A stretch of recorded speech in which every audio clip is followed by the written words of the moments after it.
Hello, everyone, and welcome back to our quiz show series. In the last episode, we managed to sync up on the multiplayer settings for our players, to have the same question, the same randomized order too. But now we've actually got to answer those questions. So let's go ahead and show you how we can select and also show which one you've selected to the other players if you so wish to configure it to do so. Let's jump in and take a look. So in our UI, we made our quiz and answers. And the answers are buttons. Okay. So we need to lock in our answers with this button idea. So first of all, let's convert it to a button by right clicking on our border, which is the top layer here. Right click, wrap with button.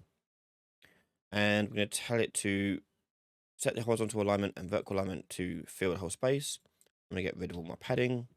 And I'm going to go to the button. And buttons have this extra padding setting that you may want to change and get rid of, which is what I'm going to do.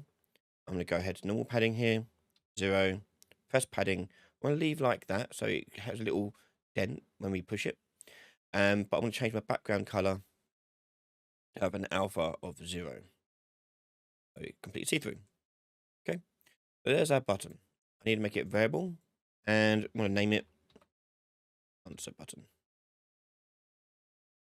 Okay, let's now go over to the graph. Now, the main thing is with this button, we need to communicate back to the game mode, essentially, what our answer is going to be. Sending over who answered what. So let's go ahead and set up the button answer and click on the on-clicked button to create the event. And then we're going to go ahead and make an event dispatcher to help communicate back up the layer. Next up, we need to create the event dispatcher. This is so we can communicate back up the layers and set our answer. Now, we can't do this directly on the answer button because we need it so we can only click on one answer at a time. If we click on a different answer, we don't want to be able to set a different answer for a different thing. We want to lock it down completely. So we're going to control of it from the parent. So we're going to do on answer selected. And we are going to give that the input here of the answer slot. And I'm going to give it the type of the actual widget, W answer. Like that. After compiling it, we can drag that out and call it and plug in self into our answer slot. So this answer slot's going to report back the answer slot that it is. So now let's come out of here and now go to the question itself, the question screen. And here's our question with the various answer boxes. So each of these boxes need to report back to this question screen and say which one we've selected. So we're going to go to the graph and set up those bindings. So over here, we've got the for each loop already working to set the answer option. Next, I want it to do is I want to drag out from the array element and I want to bind event to answer selected. I can now create an event from the event pin. That'll be linked up to that event dispatcher. So when I click on the button, this is going to call this event or function and lock it in essentially. So let's go ahead and create a matching event and do on answer selected. And with the answer slot being coming through here, I want to lock that in to who I answered it with. Okay. So I want to promote that to a variable and do locked in answer.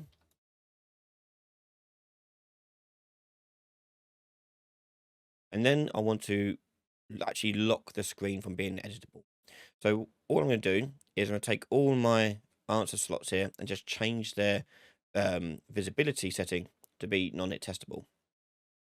That's an easy way of doing it. So we're going to take out our answer array for each, and we're going to set the visibility of each one to non-hit testable, self and all children. So now they won't even respond to mouse clicks. So the question screen is now looking after the answer. And it knows also which player done it because it is the player that the screen is being shown to, because you can't see anyone else's screen, so that's your one. So we're going to say take this answer here and send it up to the game mode, which will then be able to display it for everyone else to see. Okay, so let's send it up to the game mode as well.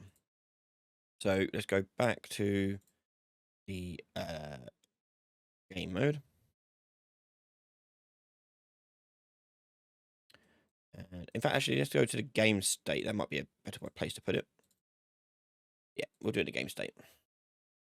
And the reason why I think it might be a better place to put it is because every player has access to the game state. So rather than replicating back and forth all the time from the game mode to all the owning clients, etc., I can just say to them, like, hey, look at the game state, look what everyone else has picked, and you can see each other's answers. So let's put it in here. And on the variables down here, I'm going to put an array of player states mapped to the answer they've given. So locked in answers. And the type for that will be the player state mapped to the text string. Okay. That. So now I want to send a function over to the game state from the client side of things. They'll do that. But more importantly, I want to tell the game mode to replicate this across. Now, the problem with replicating a map is that you can't easily do that. You can't just say, hey, replicate. Instead, we have to replicate the actual event of putting stuff into this thing and reading it out. So in our game state, we're going to have a custom event. It's going to be a multicast event. So you're going to do update locked in answers. And as we just said, we're going to make it multicast. So it executes on everyone. So everyone will get this update. And the update we're going to give them is which player state is doing it.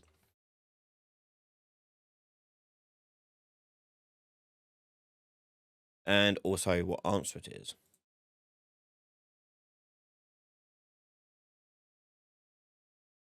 So when it comes through, I'm going to take in my locked in answers, which is local only. And from there, we're going to do add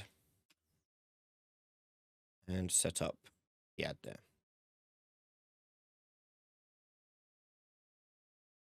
Now, one thing we're going to need later on, we're not going to do it right now, but one thing we do need is the ability to clear this. So we're going to do another multicast here.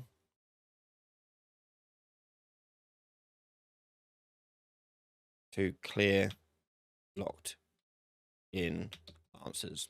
So then we go to a new question. We can just clear out our map here using the clear function. Don't forget to make it replicated with multicast. File, save. Okay, good. Close that. Okay, so we set an answer. We're going to send it over to the question screen and we've locked in now things and locked it on here. Now we need to somehow communicate to the game state from the server side.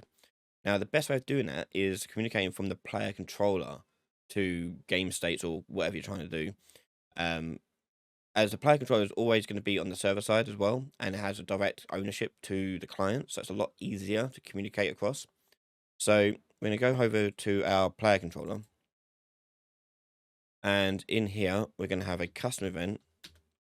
And we're going to do set answer. And the set answer is going to be called on our question screen once we've done this. So on completed here, once we've locked it all up, we want to get the player controller. And we're going to need to cast it to our particular controller. So let's cast to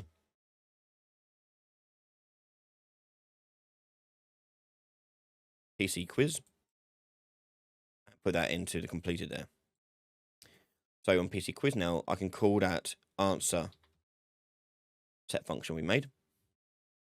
But we also need to tell it what the actual answer was. So on set answer here, we're going to add an input.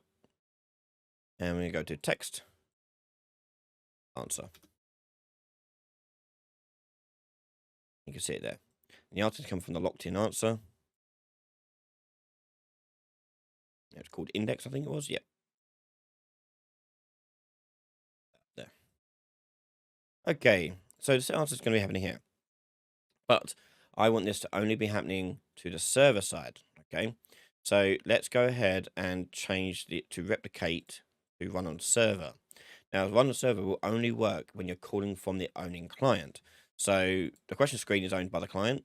So that's good. We can now call that from there and it will actually go on the server. So the server side of the player controller is now doing this, which means I can get access to the game state and update it there, which will then translate to everyone else.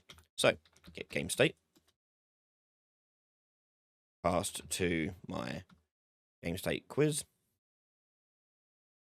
And over here, I want to do multicast update locked in answers. So I need the answer, which is straightforward. It comes from here. But the player state will belong to this player controller. So we're going to just right click and search for get player state. And plug that into player state there. Oh, sorry, not this get player state. We want the other player state. This one. Okay. The reason being is that this player state index will always return the local player state, which we don't want. We want to get the player state that is replicated to this controller. So that's what we want there. Okay, now go across to the game state and update everyone with the answer. So to test this out and make sure we are getting the answer through to the game state, we're going to go to the game state. And I'm just going to do a little debug here with a print string, which is going to print out an append here. And we're going to do the player state's name, player name, into the A, put equals, and then add another pin, plug in the answer. So it's just for debugging, so we can see that it's coming through and communicating just fine. We should see it hopefully get multicast across to everyone and see the update. So let's go ahead and test that out.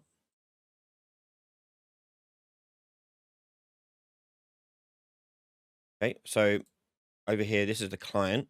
Oh, there you go. There you go. That's the client over there. And here's the server. So on the client side, I'm going to pick my answer. And you can see here, I've picked the correct answer and it come up with both. Everyone's get the same response. Okay, and back over here, the server side, we're going to click on this. And again, it gets replicated across player with their answer they chose. So that's working brilliantly. We can now communicate to everyone and say, hey, I chose this response. But what we're going to do is actually going to make it show visually on the buttons who picked what. Now, this isn't not going to be revealed to every player right away. It'll be revealed after a timer or something like that. So everyone can see what everyone picked. And then we can then give them the points associated. So we're going to do it in the next episode. We're going to showcase that UI element there. But if you want to watch that next episode right now, head over to patreon.com/Ryan Laley, where you can find that video plus many others from just $1 a month. If you're a gold supporter, don't forget you get access to all of our project files, well, most of our project files, so I say, for the various series that we've made before. Thank you so much for your support. Make sure you're subscribed, and I'll see you next time. Bye, everyone.